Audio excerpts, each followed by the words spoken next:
नमस्कार मित्रांनो, आपल्या चॅनलवर सर्वांचे स्वागत.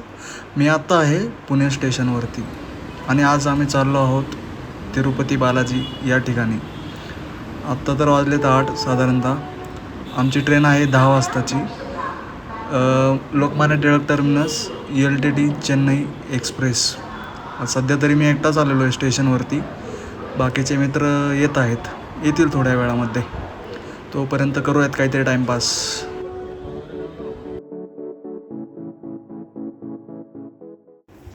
हा आहे अनिकेत, जय, मी आणि रजत स्वामी. ट्रेनची वाट पाहून वैताग आला. ट्रेन 1 तास लेट चालली होती. त्यामुळं वैतागून आम्ही स्टेशनवरतीच आमचं बस्तान मांडलं आणि जेवायला बसलो. कारण की आमचा प्लॅन होता की ट्रेन आल्यावरतीच जेवूयात. पण ट्रेन लेट असल्यामुळं सगळंच हे झालं, प्लॅन विस्कटून गेला आमचा. त्यामुळे इथेच सगळं ओपन केलं स्टेशनवरतीच आणि बसलो. बाईंनी बघा बॅगेमध्ये कपडे कमी आणि पाण्याच्या बॉटलच जास्त आणलेले आहेत. का तर म्हणे वरती जी बिस्लरी आहे ती 40 रुपयांना मिळते. त्याचं पण बरोबर आहे एका दृष्टीने, तेवढेच पैसे वाचतील आमचे पण.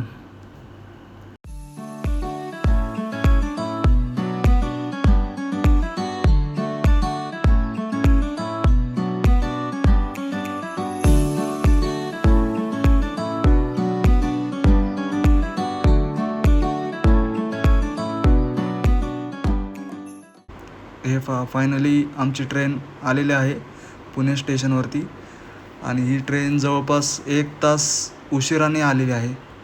त्यामुळे आता बघूयात पुढचं नियोजन कसं होतं आहे, काय होतं आहे. आमचे 5 रिझर्वेशन आहे टोटल. त्यातले 3च सीट्स कन्फर्म आहेत. अप्पर बर्थ आहेत, 1 मिडल आहे. बघूयात आता कोणी कुठे झोपायचं, रात्र कशी काढायची. आतमध्ये तर आलो आता आम्ही. इथे 2 आहेत सीट्स अप्परच्या आमच्या आणि पलीकडच्या साईडला मिडलवाली 1 सीट्स आमची आहे. आता बघूयात कोणी किती वेळेवरती झोपायचं आणि बघूयात आता काय होते काय नाही. आमचं एक माणूस सोलापूर स्टेशनवरनं बसणार होतं. हे बघा, आमचे सर येते, अतुल सर. गाडीला थांबे कमी असल्यामुळे गाडीला खूप गर्दी होती. TC काकांना आम्ही विनवण्या केल्या, पण ते म्हटले आता माझ्याकडेच नाही तर तुम्हाला तरी कुठून देऊ मी अवेलेबल करून.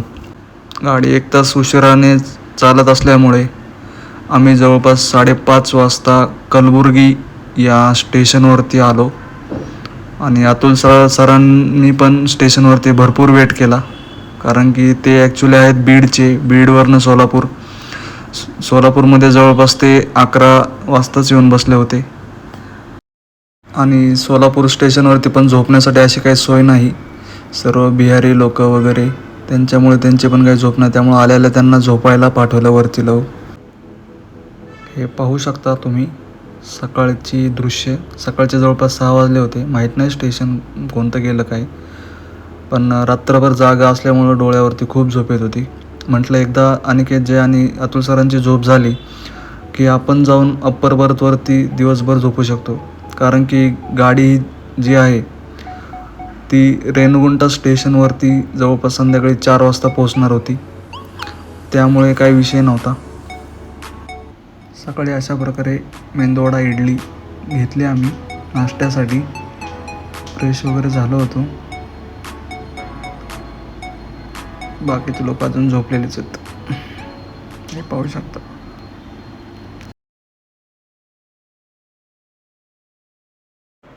मी अशा प्रकारे शेंगा या घरूनच भाजून आणल्या होत्या आणि प्रवासादरम्यान असं शेंगा वगैरे काहीतरी खायला अजूनच मजा येते. हे पाहू शकता स्वामी. हे पहा दृश्य. रेणुगुंटा स्टेशन जसं जसं जवळ येईल तसं एकदम असं विहंगम दृश्य पाहायला मिळतं. सर्वीकडे एकदम झाडं आणि लांबच लांब पसरलेली ही पर्वतरांग पण तुम्ही पाहू शकता. इतके वेळ असं वाटत होतं की राजस्थान वगैरे भागातच आहे. कारण की इकडे इतकं गरम होतं आहे, काही विचारता सोय नाही. एकदम मस्त ट्रॅकला लागून असलेला हा रस्ता एक नंबर वाटत होता. आणि लांबच लांब ते दिसत असलेले डोंगर. ही आमची गँग यू.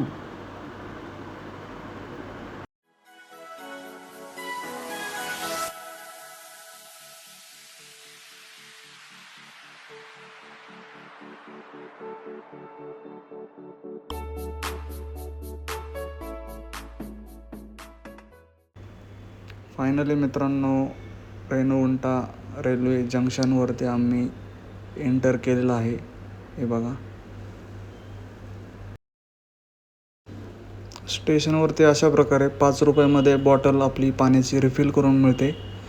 तुम्ही पण करू शकता. आम्ही आणलेल्या बाटल्या जवळपास रिकाम्याच होत आल्या होत्या. आम्ही सर्व बाटल्या इथून परत रिफिल करून पुढच्या दिशेने मार्गस्थ झालो. हे बघा, हे असं मशीन आहे. 5 रुपयामध्ये 1 बॉटल 1 लिटर रिफिल करून मिळते.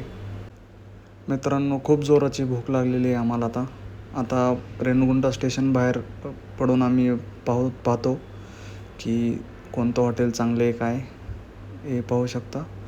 आणि आम्हाला एक इथे जाणवलं, स्टेशन बाहेर उतरताच छत्रपती शिवाजी महाराजांचे बॅनर आणि जरांगे पाटील यांचे पण बॅनर तिथं लावले होते प्रत्येक हॉटेल बाहेर. हे बघा, हे जरांगे पाटलांची सेम कॉपी आहेत हे काका.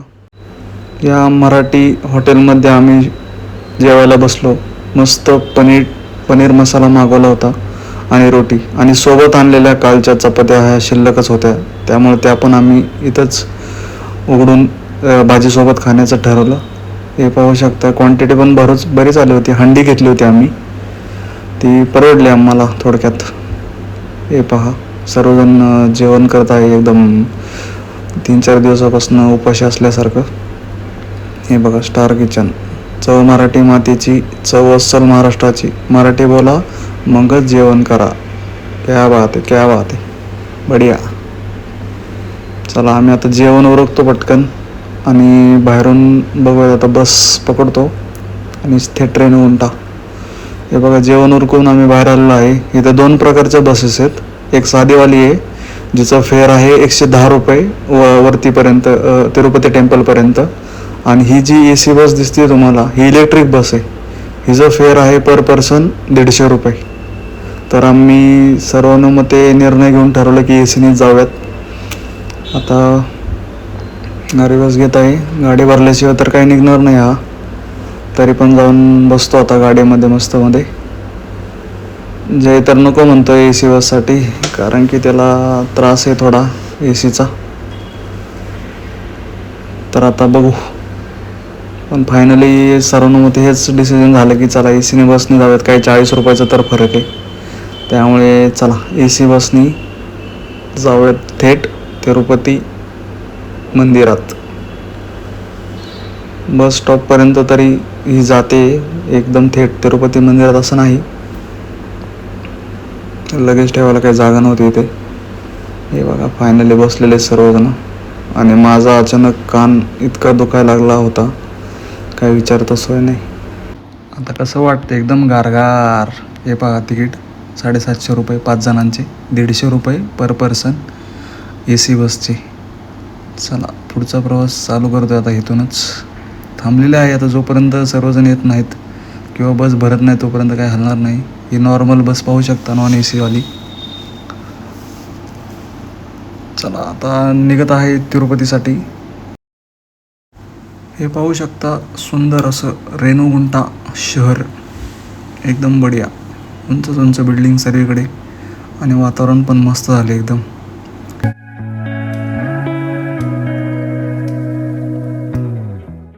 बस आता थांबलेली आहे तर चेक पॉईंटला खाली. इथून फक्त ते चेक करतात की कोणी काय दारूची बॉटल वगैरे किंवा गुटखा, सिगारेट्स ह्या गोष्टी घेऊन जात नाही ना वरती, किंवा नॉनव्हेज वगैरे, गन्स वगैरे, हे सर्व चेक करतात. आणि ते चेक केल्यानंतर आमची बस फायनली इथून निघालेली आहे. मित्रांनो, तिरुपती बालाजीविषयी आपण थोडक्यात माहिती जाणून घेऊयात. तिरुपती बालाजी मंदिर हे व्यंकटेश्वर मंदिर म्हणून पण ओळखले जाते. तिरुमाला पर्वत रांगेत हे आहे. हे देऊळ असलेल्या डोंगराला तिरुमाला म्हणतात. हे देऊळ भारतातील सर्वात प्रसिद्ध तीर्थक्षेत्रांपैकी एक आहे. मंदिराच्या स्थापनेचा अचूक काळ अज्ञात आहे. मूर्ती परंपरेने स्वयंभू मानण्यात येते. लोककथेनुसार तिरुपतीच्या डोंगरावर तिरुमाला मोठे वारूळ होते. एका शेतकऱ्यास आकाशवाणीद्वारे वारुळातील मुंग्यांना भरविण्याची आज्ञा झाली. स्थानिक राजाने ती आकाशवाणी ऐकली व स्वतःच त्या वारुळास दूध पुरवू लागला. त्याच्या भक्तीमुळे बालाजी अवतीर्ण झाले. ऐतिहासिक पुराव्यानुसार मंदिर किमान 2000 वर्षे जुने आहे.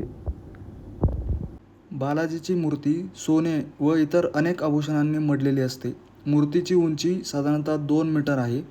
तिरुपती देवस्थान हे देशातील सर्वाधिक श्रीमंत देवस्थान मानले जाते. मित्रांनो, फायनली आम्ही पोहोचलो आहे तिरुपती टेम्पल या ठिकाणी वरती.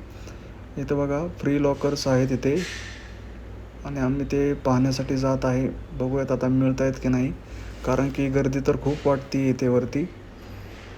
तर चेक करूयात चला.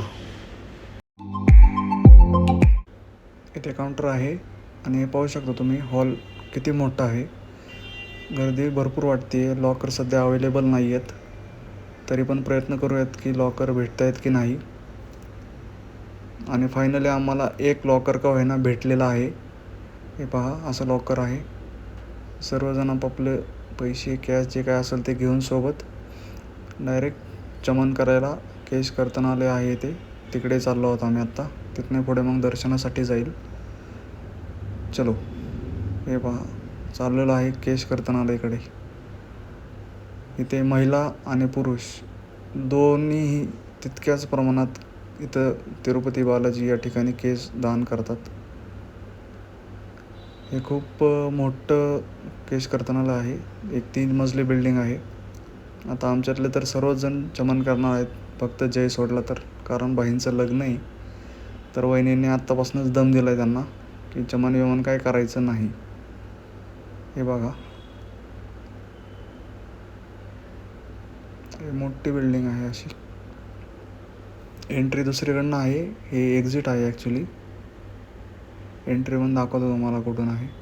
बाहेरच्या साईडने आलात की उजव्या हाताने हे असे पिंजरा टाईपमध्ये आहे. इथून अशी एंट्री होती.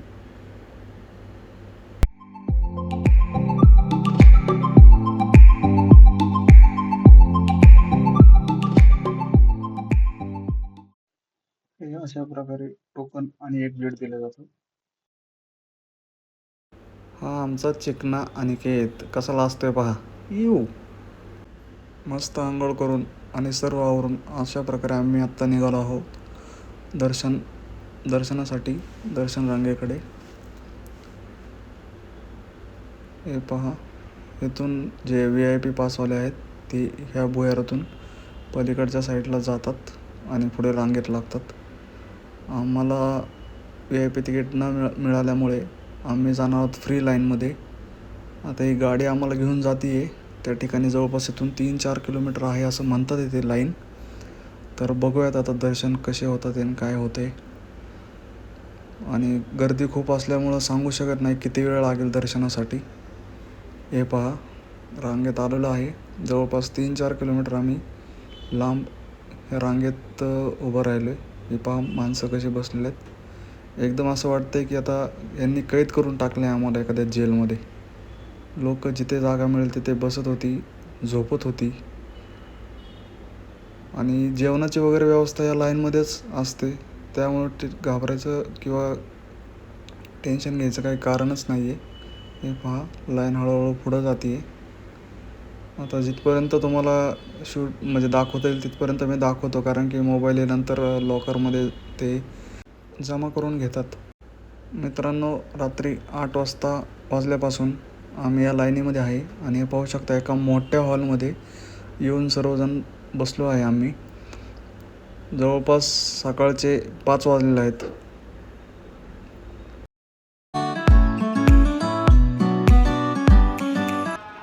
सॉरी मित्रांनो, काल गडबडीमध्ये तुम्हाला सांगायचं विसरून गेलो मी की इथे येऊन लोक केस का दान करतात. इथे कसं आहे मित्रांनो, देवाला नवस केल्यावर तो फेडण्यासाठी इथे केस अर्पण केले जातात. आणि हिंदू धर्मात तसं पण केस अर्पण करण्याच्या पद्धतीला खूप महत्त्व आहे. केस अर्पण करून मनुष्य आपली ईर्ष्या आणि अहंकाराचा त्याग करतो असे ते मानले जाते. मित्रांनो, अशा प्रकारे दुपारचे 12 वाजलेले आहेत आणि दर्शन पण मस्त झालेलं आहे. 15 तास लागले मित्रांनो दर्शनासाठी. आता आम्ही इथं आलेलो आहे नारळ हे करण्यासाठी, फोडण्यासाठी. आता बघूयात बाकीचे लोक कुठं आहेत. हाय अनिकेत, मस्त टिक्का वगैरे लावतो, फोटोशूट करतो आता इथेच. हे पहा, काही लोक इथे स्नान करत आहेत आणि स्नान करण्यासाठी पण इथे भरपूर गर्दी आहे. ह्यासाठी पण एक वेगळी रांग आहे तिकडनं पलीकडच्या साईडून. मस्त दृश्य आहेत. भूक भरपूर लागली आहे. आता सर्वजण आम्ही निघालो आहोत अन्नछत्रामध्ये जेवण करण्यासाठी. हे पाहू शकता सर्वांचे चेहरे. रात्री झोप नाही, काही नाही, पण दर्शन मस्त झालं, त्यातच सर्व काही आहे.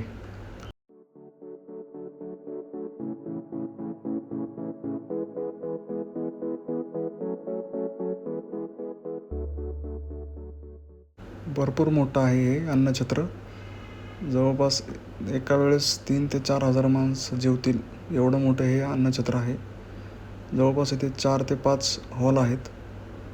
हे पहा, अशा प्रकारचा हॉल आहे आणि ताटं वगैरे ह्यांनी आधीच वाढून वगैरे ठेवतात. हे पाहू शकता, भरपूर मोठं आहे हे. ते आता ह्यांनी जेवायला काय दिलं हे काहीच माहीत नाही आम्हाला, कारण की इकडचं वेगळे जेवण पद्धती आहेत. राईस दिला आहे, सांबार आहे, एक वेगळी कसली तरी भाजी आहे आणि खीर आहे. खीर क्वालिटी होती. आता सांबार भात बघूयात कसा मिळतो आहे काय. क्वांटिटी पण पोट भरेपर्यंत जेवण देतात. हे 2 राऊंड असतात. हे पहिला राऊंड आहे आणि परत दुसऱ्यांदा जो राऊंड आहे त्यामध्ये सांबार भात ऐवजी कढी भात इथे मिळतो. आणि गर्दी पाहू शकता तुम्ही जेवणासाठी. लांबपर्यंत असलेला हॉल आहे.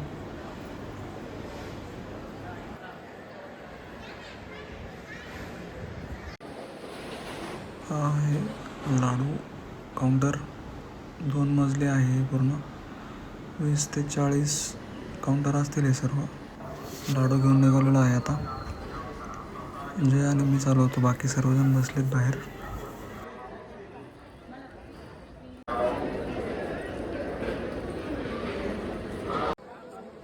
मी जसं लाडू घेऊन बाहेर आलो तशी इंडियन तेलुगू ॲक्टर सुमन यांची एंट्री झाली.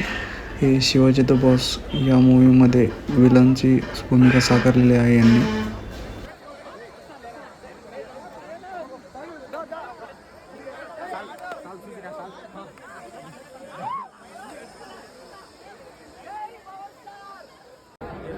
अजून एक ॲक्ट्रेस तिथे आल्या होत्या. ह्या आहेत प्रज्ञा जयस्वाल.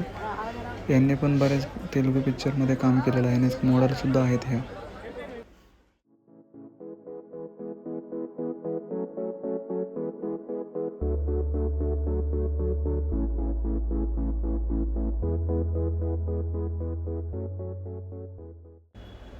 आम्ही निघालो आहोत आता कोल्हापूर महालक्ष्मी दर्शनासाठी. बसमध्ये बसलेलो आहे. आता नॉर्मलच बसमध्ये बसलो आहे. 110 रुपये फेअर आहे जिचं. हे पाहू शकता रेणुगुंटा शहर एकदम वरनं कसं दिसतंय. भरपूर मोठं शहर आहे. एकदम मस्त वाटतंय आणि जेवढं मोबाईलमध्ये दाखवता येत नाही आहे कॅमेरामधून, त्यापेक्षा भारी डोळ्यांना एकदम मनमोहून टाकतंय हे सर्व दृश्य.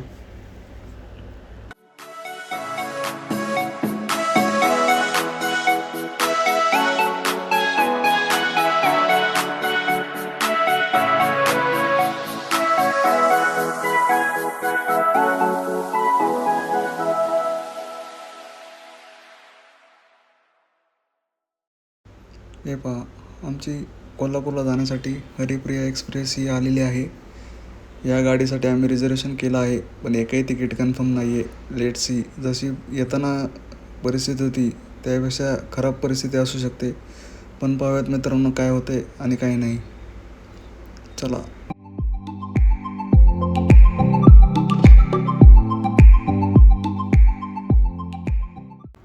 रात्री ट्रेनमध्ये झोप मस्त झाली. असं वाटलं होतं खूप अवस्था होईल वाईट, पण रात्री जसे लोक उतरत गेले तशी जागा भेटत गेली आम्हाला आणि आमची सर्वांची झोपही मस्त झाली. त्यामुळं तो एक चिंतेचा जो विषय होता तो मिटून गेला पूर्णपणे.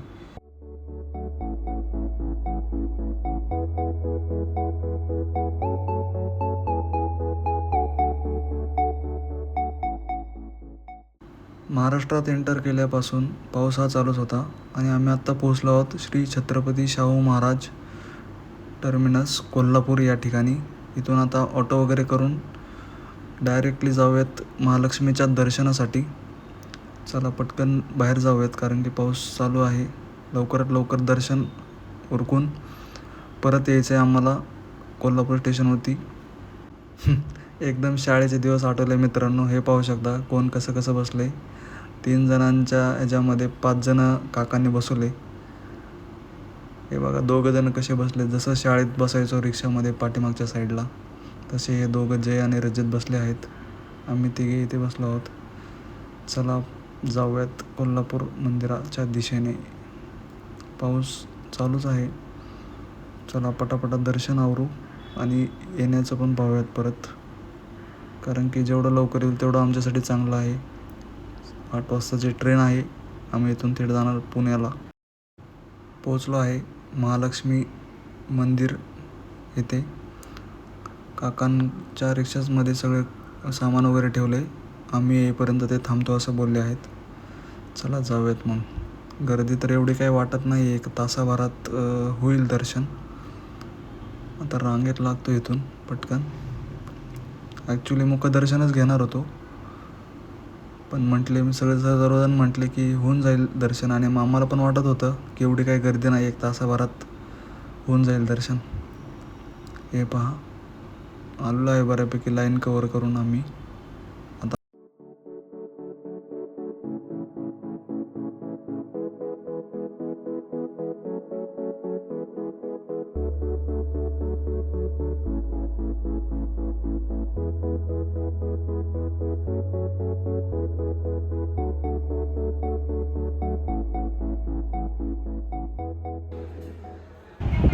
पहाटे 4 वाजता पुणे रेल्वे स्टेशन या ठिकाणी आम्ही पोहोचलो आणि आता आम्ही निघत आहोत आमच्या घरी.